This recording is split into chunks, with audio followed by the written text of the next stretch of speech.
What's up, guys? Dusty Shaw Fitness here to drop the answers to your questions on yesterday's video. If you haven't already watched it, just a quick recap. I'll let you know about my 30-day hiatus. Violated the law, had to go back for 30 days, and I will go in more details about that. That's pretty, it's just 30 days, but, it's the first time I've ever had to do time for something I was not guilty of and was even thrown in the hole for no good reason. But that was the last of the three events, so I'm going to go in chronological order. The three events that I mentioned in the video was my time at the notorious, infamous Skid Row in Los Angeles. Tent City, the most dangerous, drug and crime infested filth of a location you will ever find. I spent time there and San Diego. A lot of people don't know because the LA Skid Row is the most notorious, but there's also a Skid Row in San Diego on 15th and Imperial. Total time combined, I spent about a good month on Skid Row, but this was years ago, certainly no later than 2023. So obviously just got out, so I'll cover that one last.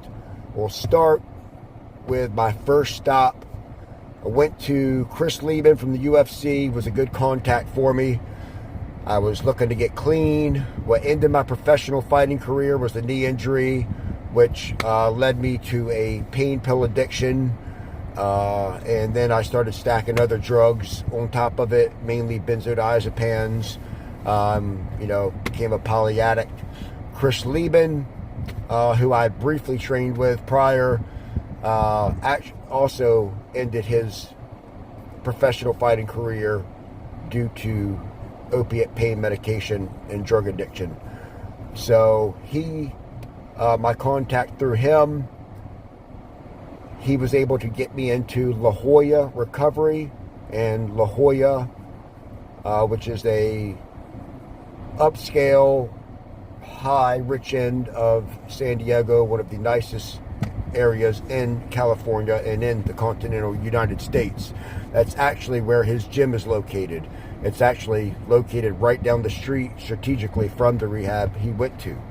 So I was very fortunate that he was able to get me into basically a celebrity type rehab. I never made it to the UFC, but I did fight professional. Being a professional athlete and having his voucher, knowing him, it got me right in there, and I got a little bit of special treatment.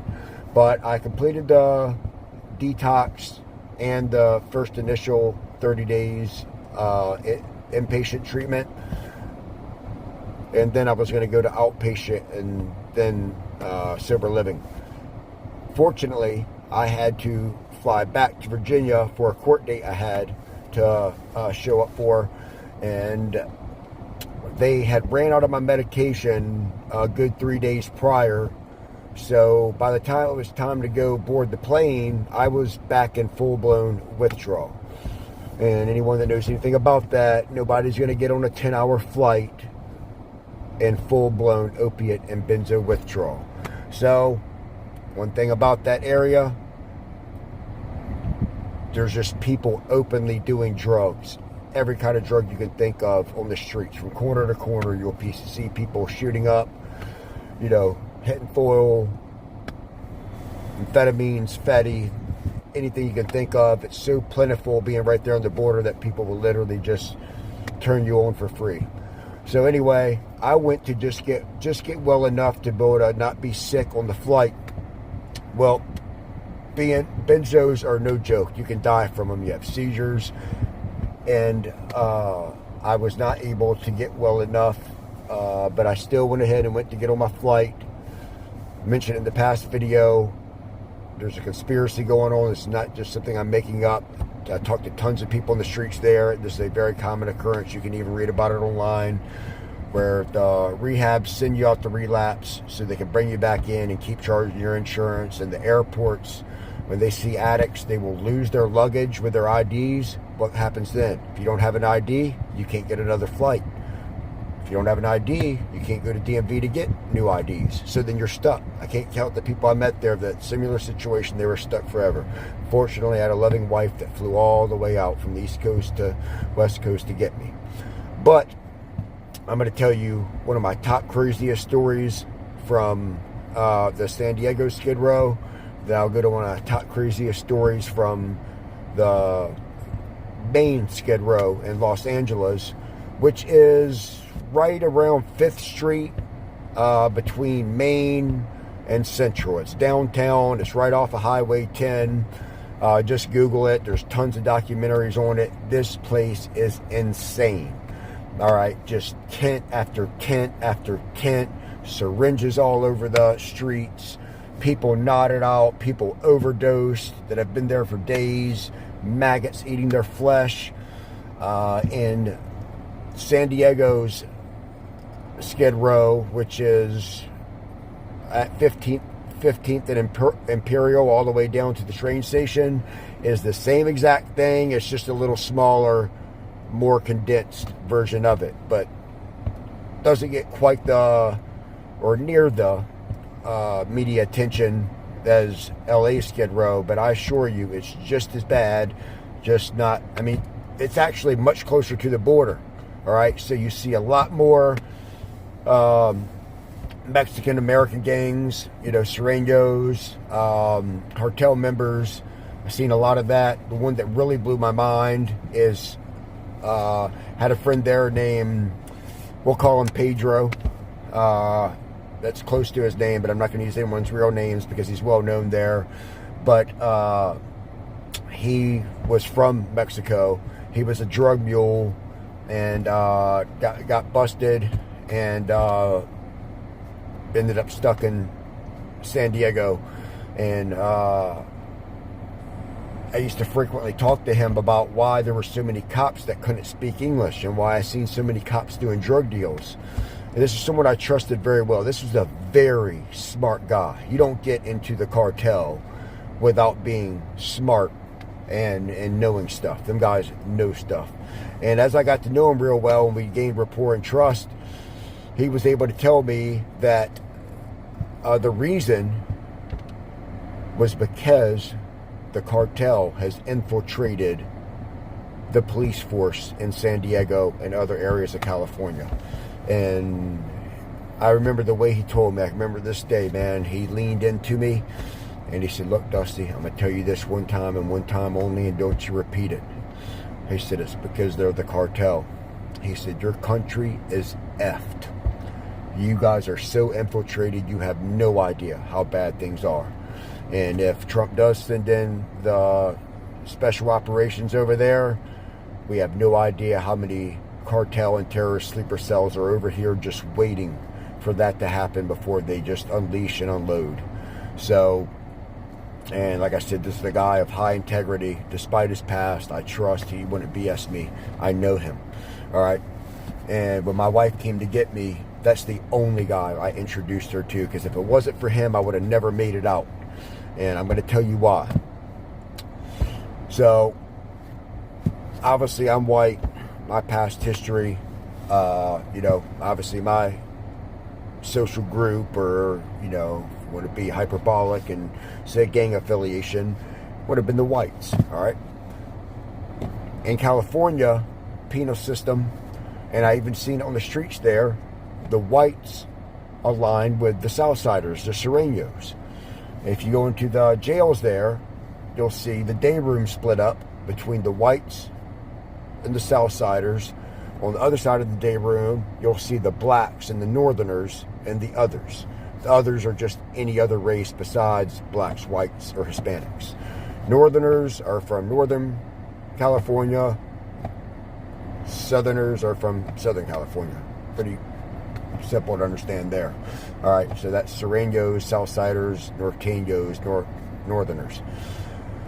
But Pedro was neither of those. All right, those are Mexican American gangs. Pedro was from Mexico and whether he was a cartel member or just a mule for him, you don't ask questions like that. All right, but he was well connected. I used to see some of the people he would meet that would come up in, Maseratis, stuff that small time dealers and gang members cannot afford. Blacked out tinted windows, and you could just see the look on these guys. These were the real deal. And anyway, I was there for roughly 30 days between the two. And part of the story is why I ended up going to the LA Skid Row. But while I was there, keep in mind, I'm not there homeless on the street, running the streets there because I'm actually homeless. I have a huge, 5,500 square foot home, $3,000 a month mortgage back in Virginia. I ended up there because of the situation I just explained, and I got so sick in my active addiction and what I was doing there to feed my addiction that I could not, and I couldn't get board the flights without no IDs. I ended up stuck there until my wife came out to get me. But he really looked out for me, and of course the white boys.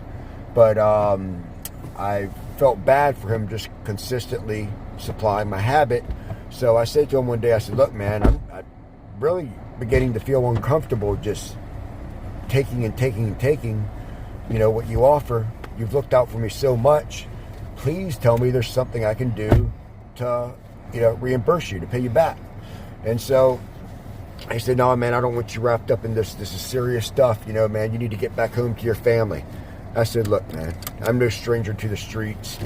And, just give me something I could help you back. So I just started collecting debts for him, and he would give me the easy jobs, people that weren't dangerous, that weren't carrying. There's a lot of just bums on the streets. So I would just go around, I hadn't been on the streets long, so I was still 235 pounds and jacked. Nobody else out there looked like me. Everyone else out there was frail. So, I was an intimidating guy, and he was the head honcho of those streets. He was the head guy for the Hispanics there, and they were pretty much running the streets. And so I would go around and collect debts for him. And in the midst of me collecting debts, one night, oh man, it's a crazy story. You guys ought to enjoy this. And this is not embellished or exaggerated at all. I got the stitches on my head to prove it. And my friends almost had to come out there and get me. Basically, one night when I'm doing this, finished collecting my last debt. Never had any issues doing that, just based off my looks alone and the reputation that I quickly gathered there, based on me, people hearing that I was a pro fighter and my size and looks and me collecting debts and who I was working for. No one wanted to cross Pedro. So anyway, one night, right as I wrap it up, I'm getting ready to head back. That's the other thing. I'm running the streets, but I'm mostly living in hotels, all right? I'm paying for hotels, so don't, I'm not going to say there weren't times that I was in a tent at night, but not because I had to be. But anyway, I digress. This one particular night, as I'm heading back to take the money I collected to take back to him, I hear all this screaming, and so I listen as I'm getting closer, and you never look, but I'm listening, and I'm going to keep moving, on about my business until I heard a girl's voice begging. I mean, just screaming, pleading, please, I'm pregnant. Please don't hurt me. I'm pregnant, my baby. And I look over, and it's, I say about a dozen, maybe it was 8, but it was a lot of dudes. And, these were some black gang members, and there's a couple white dudes with them. So I'm not blaming this on a racial thing, the couple white dudes pissed me off the worst because they're sitting there helping group of black gang members rob a young, pregnant, vulnerable white girl. So once I seen that, I didn't care about the odds. And I didn't have any weapons on me. No matter how bad of a fighter I am, that's a lot of guys. But I'm not going to watch some young, pregnant white girl or any girl be treated like that. So I looked over and I quickly thought about the best plan I could do. So they had no idea I was behind them. So I just ran up, and once I seen the first dude, really put his hands on her, I just focused on that guy, dropped him. Every time, they didn't know how to use their numbers. They're a little bit younger than me too. But if they were, some older, seasoned real gang members, I would have got myself really hurt that night. But it was fortunate that they were younger. They didn't know how to use their numbers in a fight. So once they seen the way I worked that first one, no one wanted to be the next one to jump in. So I was able to pick my guys. Well, drop all these dudes. Like I say, I'm not Superman. It's just a matter of them being young and not knowing how to use their numbers. Like I say, some seasoned, older, real gangbangers, I might not even be here, all right? But that's not the case. So don't think I'm embellishing a story acting like Superman, all right? Right as I finished with those guys, and I'm checking on that girl to see if she's all right, I walk her to the closest 7-Eleven. I take her in there, and I explained the situation to the clerk, and I said, will you please watch over her until the cops get here, or she can call a family member to get her and make sure she's safe. I walk out front the store to just guard. Right as I come out, the door is on a corner. Right as I come out and down, whack.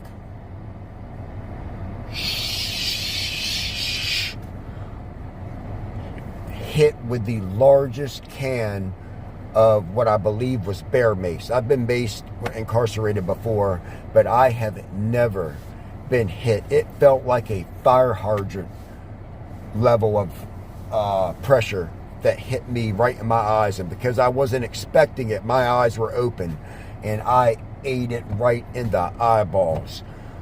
Immediately dropped to my knees. I can't breathe. I can't see. It's the most painful experience of my life.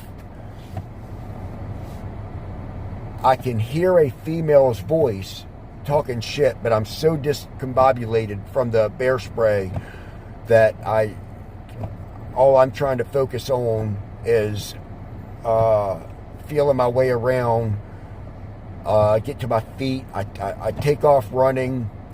I can start to see a little bit out my eyes, and this chick's running behind me, and I don't know if she had a metal steel pipe or what it was, but she busts me in the back of my head hard as hell, splits my head wide open. By that point, I'm almost to a water fountain, so I just jump straight into the water fountain, and I just start washing and washing and washing. And it takes forever before I regain my vision. I get out. There's crowds of people around looking at me like I'm crazy. I get out and start walking my way back to where I need to go. And lo and behold, I come around the corner. I see this girl again. She tries to spray me again. This time she didn't get me. I got her wrist, got the can away from her, and sprayed her eyeballs. And so she dropped and got a taste of her own medicine. And about a block at the end of the other block, I see a massive crowd. Those same dudes, but now they've got about 20 of them. And so at that point, I don't care. Hey, those are just, I'm pretty content with saving that girl and working, a good 8 guys. I'm good enough with that. I'm not sticking around with mace in my eyes to try to fight 20 guys, and God knows if they're armed or not, because they clearly went to get other people to look for me. I'm only a few blocks away from Pedro, so I'm like, all right, I'm going to run till I can get to Pedro, and he's always got people with him, and we're talking about not some young fake gangsters, we're talking about some real deal gangsters, some, Serenos.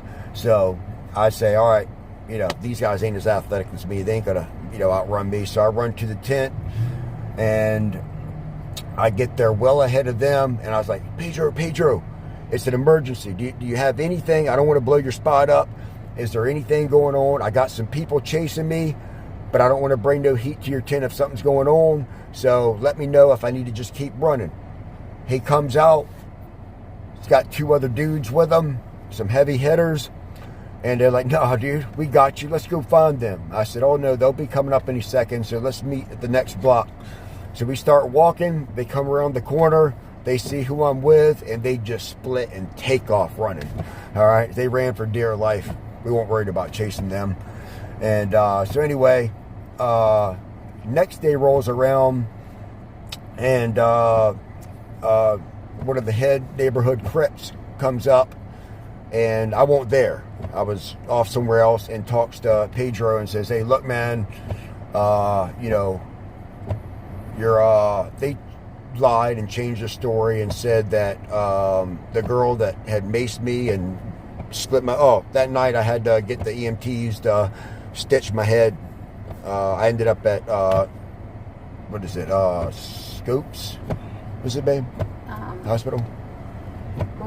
It's been a minute. Yeah, there's 2 hospitals there. Scripps Hospital. I had EMTs came and picked me up, took me to the hospital, stitched my head up, and cleaned me up, sent me on my way. So, but while that happened, this, head neighborhood Crip guy who I'd met, and we had, decent rapport, but, we don't really deal with each other. But it turns out that those dudes were part of that set, and they lied and said that I had attacked that girl, and that I had a bunch of people with me that jumped them. It said, it's a bunch of skinheads jumped them, including the girl, which is a total lie. And, what I just told y'all is the real truth of the situation. So anyway, Pedro was like, look, man, we got your back, but it's going to be a war. But so it's your call. If you want to stay here, we got you, man. You're good. We can handle it. And I said, no, dude, I'm not ruining your operation here. You've been so good to me. What do you got in mind? He said, I'm going to send you, I got your ride. We're going to send you up to LA Skid Row. And I got some really good people there that are going to look out for you. And you'll be better taken care of there than here. And he gave me a brand new cell phone. It was so nice to be able to call my wife, let her know what was going on. He gave me, some stuff to stay well, gave me some money. And one of his people's, once again, a car that nobody in that area should have been able to afford to drive, gives me a ride. And this dude, you could just tell by looking at him, he was real deal, looked like a hitman or something. You can just tell that look in the eyes if you've ever been around him. But anyway, thank God for what I'd done for him, the rapport I had. They looked out for me. I go to LA Skid Row, and the documentaries you see don't fully do it justice. They do it justice in showing how nasty and bad it is. There's prostitution, drug dealing, overdoses, crime, which they legalize crime, which a lot of people there, but what they don't show, at least I haven't seen, is the level of gang violence there. You hear gunshots on a nightly basis. Once it hits nighttime, it's like 4th of July with the amount of bullets flying. You hear people getting assaulted in the worst kind of ways. It is like a war zone. So insane. So anyway, that's probably my craziest story that happened at the San Diego Skid Row, and why I ended up at LA Skid Row. So please, if you haven't already subscribe to the channel, like and comment below any questions you have about this specific story. The next video in part 2, I'm going to go over the craziest things and experiences that I had at LA Skid Row. And so just let me know if there's anything specific you want to know about this story before, and I'll answer it on the next video at the beginning before I start the LA Skid Row version. And yeah, after that, part 3 is why I had to go back to jail for 30 days.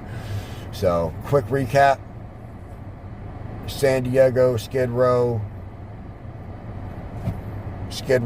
LA County Jail, and then my most just recent 30-day hiatus in jail and having to go to the hole, going to jail for something I didn't do and being put in the hole for no reason, no good reason. So anyway, guys, hope you enjoyed this video. The LA Skid Row 1 stories are going to be even crazier. Love you guys. Thank you so much for watching. Let me know what you think about this and any questions you have.